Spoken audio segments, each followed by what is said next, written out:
Hey guys, today we're gonna talk about. I've been seeing this topic a lot. They're always comparing van to reefers, and everybody's question is which one pays more. So I had an experience on both of them, but right now I'm running mostly van, and I'll give you my reason behind why I rather go with van.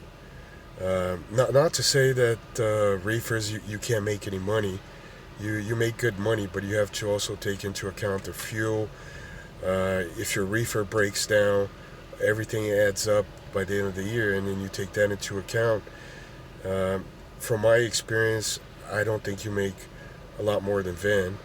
And the whole thing as well is with a lot of drivers have to realize is that you have to negotiate these rates.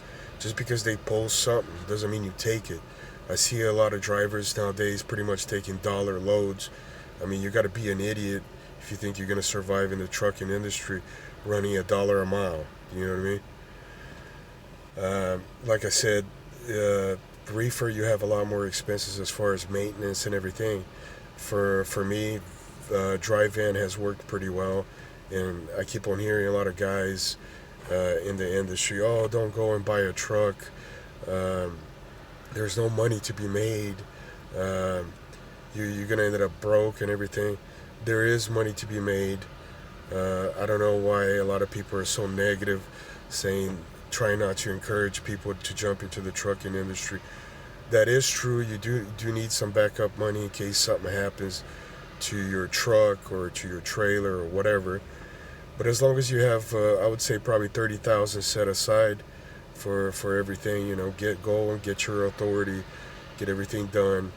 Um, like I said, basically it's pretty much getting your loads. Drive-in has worked out for me, um, but there's money to be made in every sector of trucking. Um, from my experience, and what I would tell somebody, just because you can drive a truck doesn't mean you can run a business. So you have to be pretty wise to the trucking industry. Get your feet wet. You know what I mean? Know your lanes. Diversify yourself. Don't stick with just one type of equipment. If you know a different type of equipment, go. You can go for it. Take the stride. There's money to be made. Um, but definitely do not sell yourself short. Do not be running your truck for $1 a mile. Um, just research, and if anybody needs help, just contact me. I have some information. I have brokers I can help you with. I'm willing to share the information. There's a lot of information on the website that I created.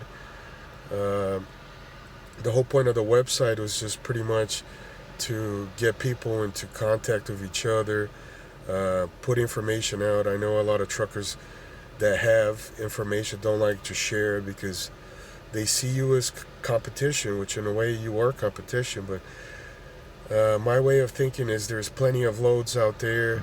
We don't need to be competing with each other. We can actually help each other out. If we help each other out, we can actually raise these ridiculous rates that we're trying to throw right now. And well, not to go off topic, but like I said, there is money to be made in dry van. There's money to be made in every sector.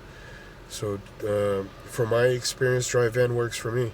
I rather not deal with the extra cost that comes with the reefer. And not to say anything, because if you have a good reefer, as long as it doesn't break down, do you know what I mean? You don't have any problems. Of course, you're going to make more money than a drive-in.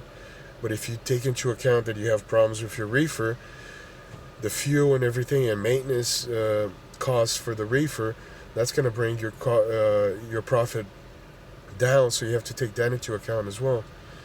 I'm going to start creating different topics now from my experience in trucking, and share with you guys. And like I said, if you have any questions, look at the description.